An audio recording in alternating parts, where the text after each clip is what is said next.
भगवान की जय। गौरी शंकर भगवान की जय। हनुमान जी महाराज की जय। नमः पार्वती पतये हर हर महादेव। काल हर कष्ट हर दुख हर संकट हर हर महादेव। शांति शांति शांति सुशांतिर्भवतु सर्वारिष्ट शांतिर्भवतु।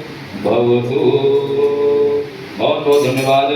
आज के मुख्य यजमान हमारे बाबू मोहित सिंह जी, जो कि आज सावन के प्रथम मंगलवार अगर देखा जाए तो, और जैसे कि आप सब लोगों को पता है कि लगातार 7 मंगलवार की सेवा हमारे बाबू मोहित सिंह जी अपने बिटिया रानी के नाम पर 7 मंगलवार लगातार उनकी सेवा है।